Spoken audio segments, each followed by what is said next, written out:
Muy buenos días, queridos hermanos, me alegra saludarlos, comenzar esta nueva jornada, pues participando de este momento especial con la palabra del Señor. Es domingo y deseando a todos ustedes un feliz domingo de resurrección. Que la paz de Cristo resucitado llegue hoy a cada una de sus vidas, a sus casas, a su familia y a todos ustedes que llevan en el corazón este mensaje. Que la alegría de encontrarnos una vez más alrededor de la palabra nos llene de paz y de gozo. Y qué hermoso hacerlo en este tiempo pascual, cuando la iglesia sigue proclamando con fuerza que Cristo vive, que la tumba está vacía, que la misericordia de Dios no se ha agotado y que ninguna herida tiene la última palabra cuando el Señor entra en nuestras vidas. Hoy celebramos el segundo domingo de Pascua, también llamado Domingo de la Divina Misericordia. Y las lecturas que acabamos de escuchar son una verdadera escuela de la vida cristiana, porque nos muestran una comunidad transformada por la resurrección, un corazón sostenido por una esperanza viva y un Cristo resucitado que entra en medio para regalar paz, para darnos perdón y para darnos fe. Lectura del libro de los Hechos de los Apóstoles.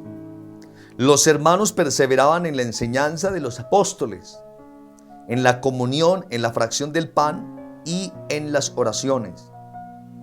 Todo el mundo estaba impresionado y los apóstoles hacían muchos prodigios y signos. Los creyentes vivían todos unidos y tenían todo en común. Vendían posesiones y bienes y los repartían entre todos, según la necesidad de cada uno. Con perseverancia acudían a diario al templo con un mismo espíritu, partían el pan en las casas y tomaban el alimento con alegría y sencillez de corazón. Alababan a Dios y eran bien vistos de todo el pueblo. Y día tras día el Señor iba agregando a los que se iban salvando. Palabra de Dios. Te alabamos, Señor. La primera lectura, tomada de los Hechos de los Apóstoles, es una de las páginas más bellas para entender cómo debía verse una comunidad realmente tocada por la Pascua. Dice Lucas que los hermanos perseveraban en la enseñanza de los apóstoles y en la comunión, en la fracción del pan y en las oraciones. Es decir, la iglesia nace sostenida por 4 columnas: la palabra, la comunión, la Eucaristía y la oración. Y eso es muy importante, porque a veces uno cree que la vida cristiana se sostiene solo con actividades, con reuniones o con buena voluntad, pero no.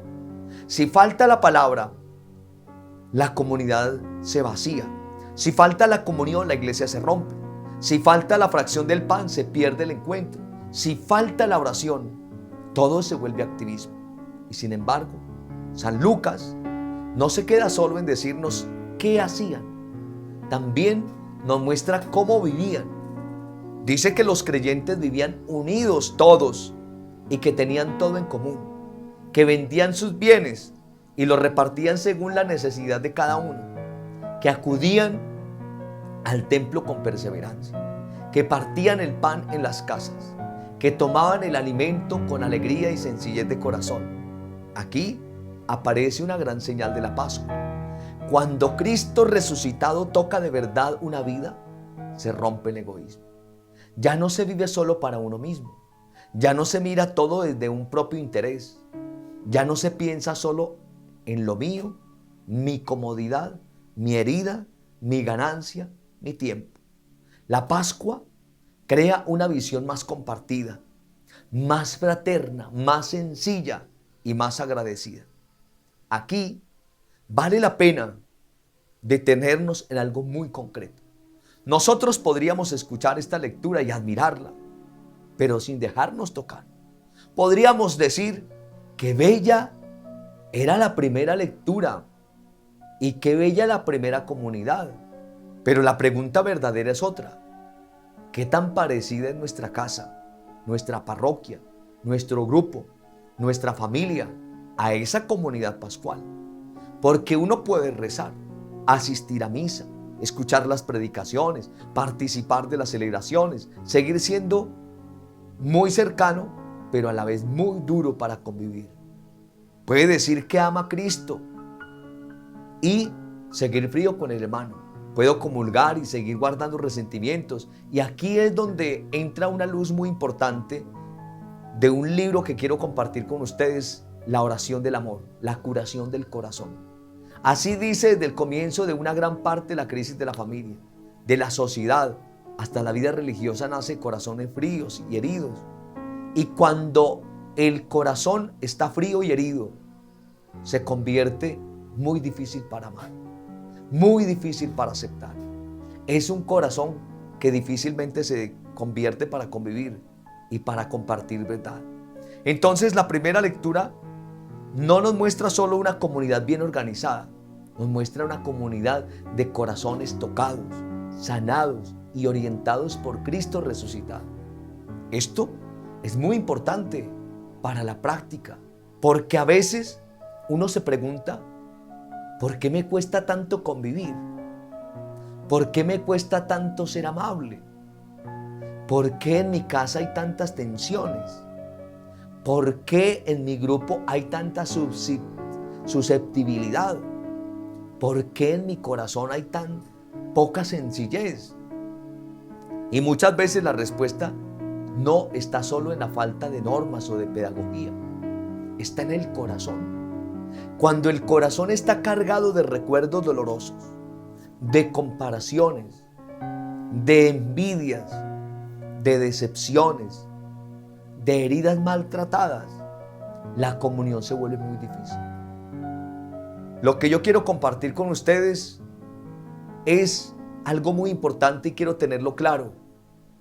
Cuando hablamos de recuerdos negativos que se van guardando y que luego deforman la relación con los demás, entonces esta primera lectura no solo nos invita a compartir bienes materiales, también nos invita a dejar que Cristo nos sane por dentro para poder vivir en comunión real. Y es importante dejarnos sanar por dentro. La palabra dice, renuévame por dentro con espíritu firme. ¿Qué tengo que renovar por dentro? ¿Qué tengo hoy que decirle al Señor? Hay heridas de hace años que todavía hacen parte de mi presente y me hacen mucho daño. Renuévame por dentro. Renuévame por dentro para ser diferente. Renuévame por dentro para ser capaz. Renuévame por dentro para no ser pedante con los demás. Mire qué importante es que renovados por dentro entonces demos de esa bendición de Dios a quienes nos rodean. Pero mientras no permitamos la bendición de Dios en nuestra vida, siempre seguiremos dando del mismo veneno que recibimos. Y qué cruel es que siendo uno consciente que ha consumido un veneno y el daño que hace, uno se lo pase al otro para decirle, tome usted también. Y ese que al que yo se lo paso no es ningún desconocido, es la persona que yo quiero, es la persona que yo amo, es el esposo, es la esposa, son sus hijos, es su compañero de trabajo. Y empezamos a darnos cuenta y a recapacitar que aquí hay mucho por sanar y mucho por pedirle a Dios que nos sane. Sana, Señor, nuestro corazón. Sana, Señor, nuestra vida.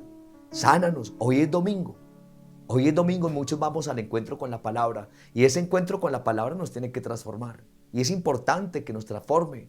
A nuestra casa no podemos llegar siguiendo siendo iguales. Si yo después de participar de la Eucaristía, que es prácticamente participar de dos banquetes, porque se participa de la mesa de la palabra y se participa de la mesa de la Eucaristía, entonces al participar de esos dos banquetes, no puedo seguir siendo igual, no puedo seguir siendo el mismo, no, claro que no. Vayamos ahora a esto bello como es el Salmo del día de hoy. Den gracias al Señor porque es bueno, porque es eterna su misericordia. Diga la casa del Señor, diga la casa de Israel, eterna es su misericordia. Diga la casa de Aarón, eterna es su misericordia. Digan los que temen al Señor, eterna es su misericordia. Den gracias al Señor porque es bueno, porque es eterna su misericordia. Empujaban y empujaban para derribarme, pero el Señor me ayudó. El Señor es mi fuerza y mi energía, Él es mi salvación. Escuchen, hay cantos de victoria en las tiendas de los justos.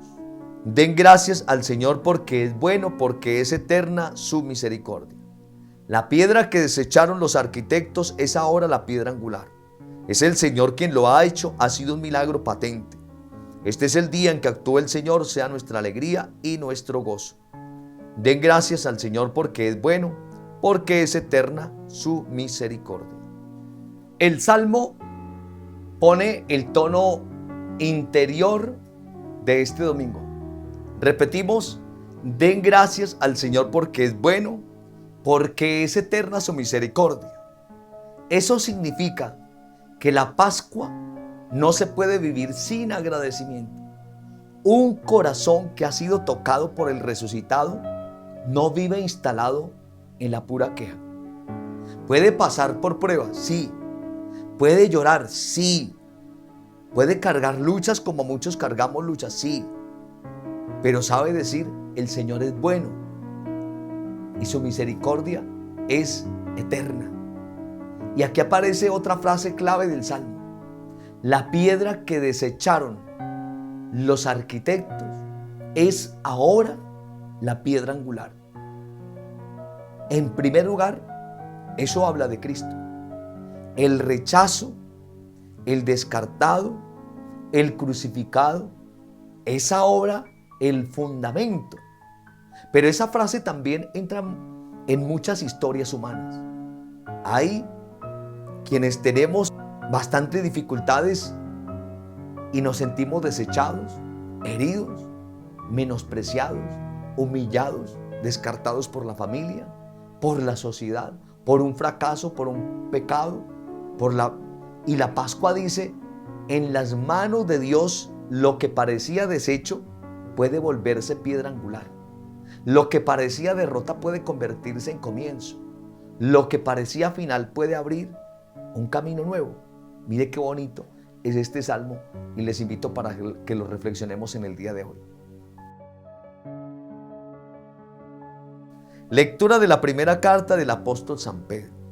Bendito sea Dios Padre de nuestro Señor Jesucristo, que por su gran misericordia, mediante la resurrección de Jesucristo de entre los muertos, nos ha regenerado para una esperanza viva, para una herencia corruptible, intachable e inmarcesible, reservada en el cielo a ustedes, que mediante la fe están protegidos con la fuerza de Dios, para una salvación dispuesta a renovarse en el momento final.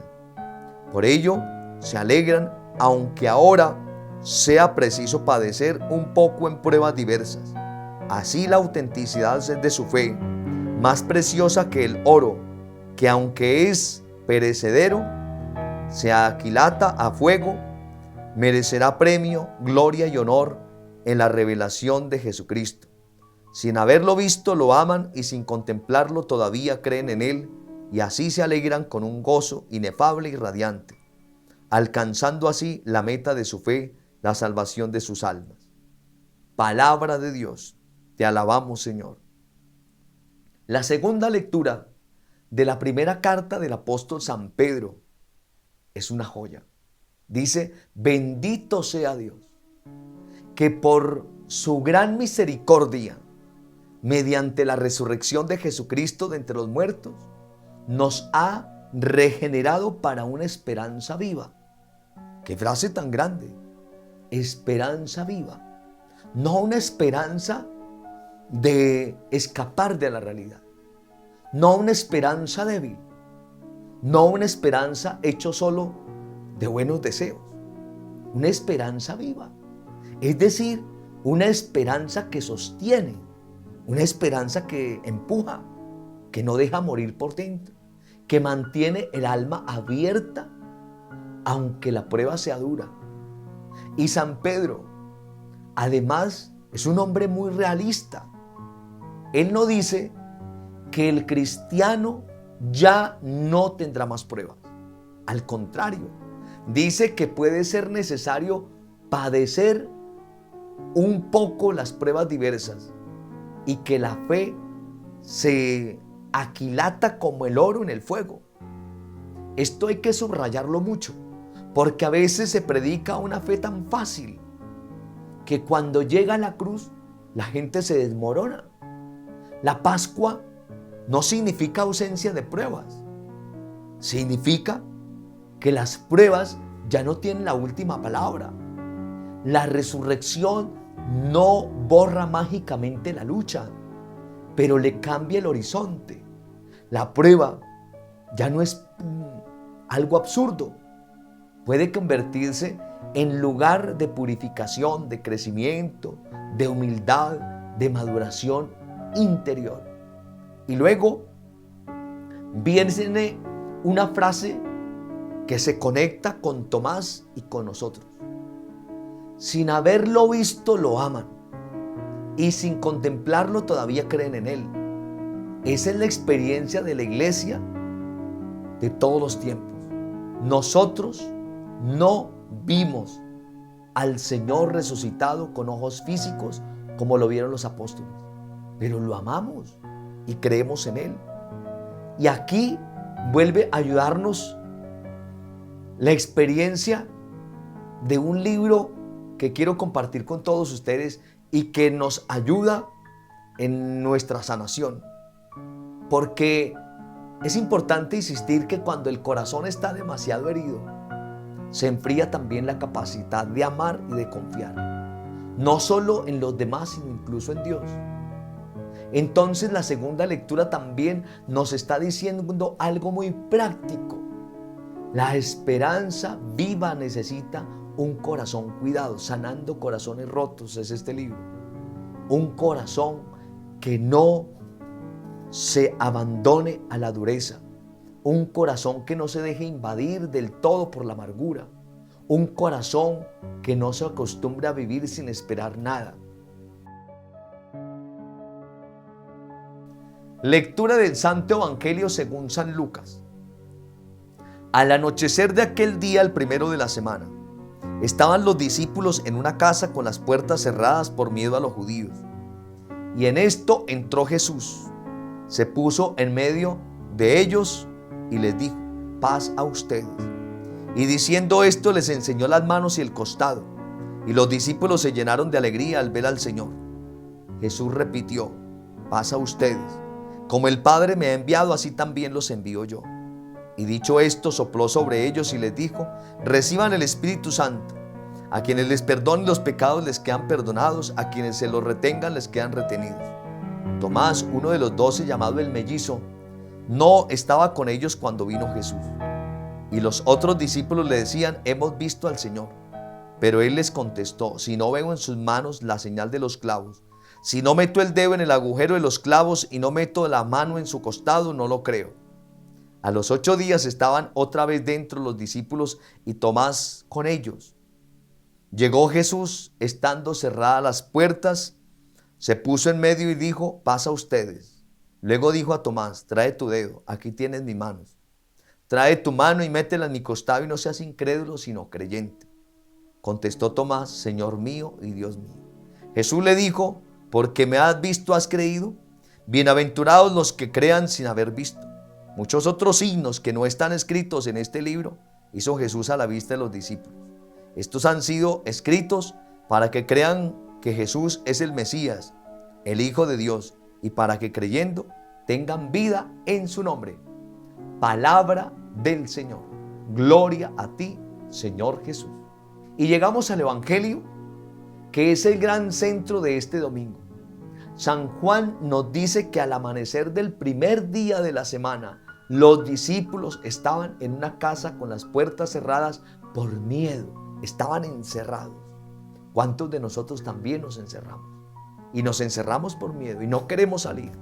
Esta escena es profundamente humana. La Pascua ya comenzó, Cristo ya resucitó, la tumba ya está vacía, pero ellos siguen con miedo.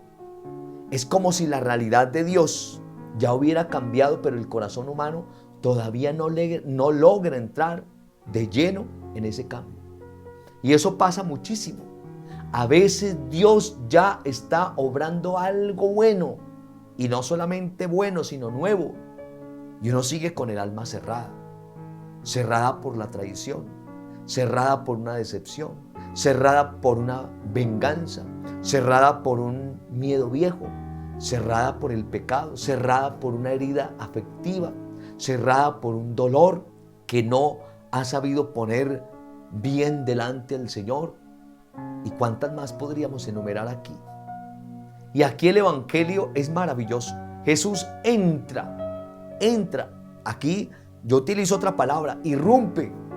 No se queda afuera esperando que primero ellos se recompongan. No les dice, cuando se les pase el miedo y esa bobada que tienen, entonces vuelvo. No, Él entra. Y al entrar se pone en medio. Eso es una belleza. Cristo no se queda en la periferia de la vida.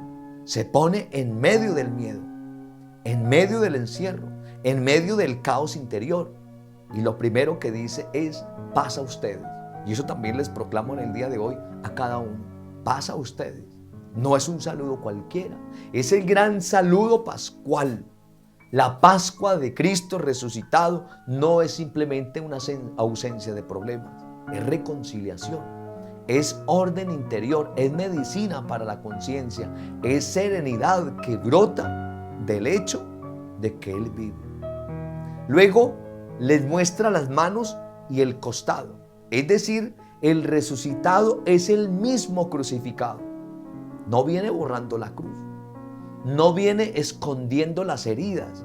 Las muestra. Y esto es muy importante porque hoy muchos de nosotros quisiéramos una espiritualidad sin heridas, una fe sin cicatrices, una vida nueva que consiste en negar todo lo doloroso, y no. En Cristo la herida no desaparece como si nunca hubiera existido. Queda transfigurada, queda tocada por la gloria, se convierte en testimonio del amor. Y quiero iluminar esta parte diciendo lo siguiente: muchos de nosotros vivimos cargando heridas. Y empecemos a mirar qué heridas. Recuerdos dolorosos, ofensas, rechazos, experiencias que no han sanado y que después deforman la manera de mirar y de amar al otro. Entonces, cuando Jesús muestra sus llagas glorificadas, nos está enseñando que una herida no tiene que convertirse en prisión interior. Puede convertirse, tocada por Él, en un lugar de gracia. Y aquí viene una bendición muy especial. Después, Jesús vuelve a decir, paz a ustedes. Como el Padre me ha enviado, así también los envío yo. Y no solamente es el envío para los discípulos, es el envío también para usted que me está viendo. La paz no se recibe para guardarla como un tesoro privado. Por eso dice, la luz no se coloca debajo del celemín. Se recibe para ser enviado. Una iglesia que ha encontrado al resucitado no puede quedarse encerrada para siempre. Un creyente no se puede quedar encerrado para siempre. Tiene que salir. Hay que anunciar, hay que servir, hay que reconciliar. Hay que construir comunión. Nosotros estamos para servir a los demás. Y enseguida viene otro gesto inmenso. Sopló sobre ellos y les dijo, reciban el Espíritu Santo. Aquí San Juan está evocando la creación misma del hombre. Como Dios sopló aliento de vida en el libro del Génesis, así Cristo resucitado sopla espíritu sobre la iglesia.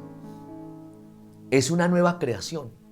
La Pascua no es solo una mejora moral, es una creación nueva al interior del hombre.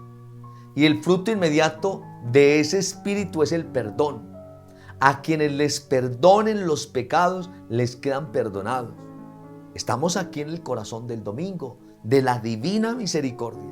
La divina misericordia. Cristo resucitado vuelve trayendo perdón. No vuelve para aplastar al pecador. No vuelve para humillar a los discípulos por sus cobardías y su negación. vuelve abriendo reconciliación. Y esto es esencial, porque mucha gente vivimos cargando culpas, venganzas, heridas, pecados, como si ya no hubiera camino. Yo no perdono, me cierro al perdón, yo no le vuelvo a hablar, yo no le vuelvo a decir. Y la Pascua dice, si hay camino, porque Cristo vive y ha entregado a la iglesia la misión del perdón, perdonar, perpetuo, don. El hecho de perdonar es un don de Dios. Y aquí otra vez les invito a que dejemos tocar nuestro corazón. Dejemos que haya una verdadera medicina para el corazón, para sanar el corazón. Un fuego que va quemando todo aquello que nosotros hemos mencionado que le hacen daño al corazón. E importante poderle decir, Señor, esto no lo puedo hacer con mis propios méritos, sino lo puedo realizar si tú estás conmigo. Aquí el Evangelio vuelve a aparecer Tomás y vuelve todavía más cercano. Tomás no estaba cuando Jesús vino. Se perdió el encuentro comunitario con el resucitado. Eso ya es una enseñanza muy seria. Cuando uno se aleja de la comunidad se pierde de algo. Después, cuando los demás le dicen, hemos visto al Señor, Tomás responde, si no veo, no creo. No conviene tratar a Tomás de forma simplista. Él representa a muchas personas heridas, cansadas, golpeadas por dentro. Personas que no es que odien a Dios, sino que les cuesta confiar otra vez. Quieren tocar, quieren pruebas, tienen miedo de volver a ilusionarse. Y Jesús no lo ridiculiza, no lo humilla, lo espera. A los 8 días vuelve a entrar, repite la paz y luego va directamente a Tomás. Trae tu dedo, trae tu mano, no seas incrédulo sino creyente. Qué delicadeza la del Señor. Él sabe entrar exactamente en el punto de la herida, no para destruir, sino para sanar. Y entonces Tomás pronuncia una de las frases más grandes de todo el Evangelio, que la repetimos en todas las Eucaristías: Señor mío y Dios mío. El que parecía más duro de corazón, el que parecía más duro, termina haciendo la confesión más alta. Eso nos enseña algo precioso. Una duda llevada sinceramente a la presencia del Señor puede desembocar en una fe muy profunda. El problema no es tener la lucha interior. El problema es quedarse lejos de Cristo con esa lucha.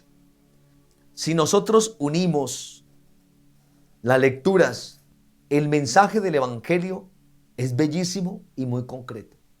Resumamos. La primera lectura nos muestra una comunidad pascual unida, orante, sencilla y generosa. El Salmo nos hace vivir desde el agradecimiento y la misericordia. San Pedro nos regala una esperanza viva, incluso en medio de las pruebas.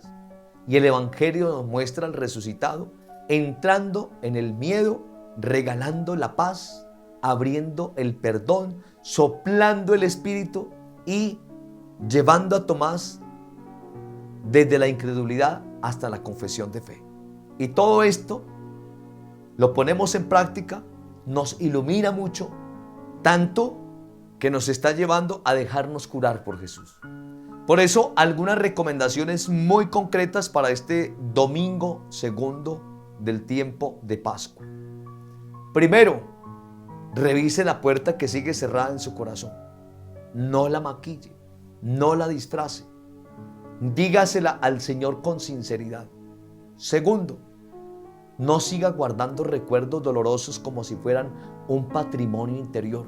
Eso enfría el corazón y deforma la relación con los demás. Tercero, busque la paz verdadera en Cristo, no solo en distracciones. Cuarto, acérquese al perdón de Dios en una buena confesión y al perdón humano, don que es necesario para la buena convivencia con los demás. Quinto, no se aleje de la comunidad. Tomás no estaba y eso importó. Sexto, pídale al Señor un corazón menos frío, menos herido, menos atrincherado, más capaz de comunión, de esperanza y de misericordia. Hoy la tarea es esta. Deje que Cristo entre en sus puertas cerradas, reciba su paz, acérquese a la misericordia y pídale que le cure el corazón para poder creer mejor, perdonar mejor y amar mejor. Que el Señor los bendiga abundantemente en el nombre del Padre y del Hijo y del Espíritu Santo. Amén. Feliz domingo para todos. Un abrazo y bendiciones.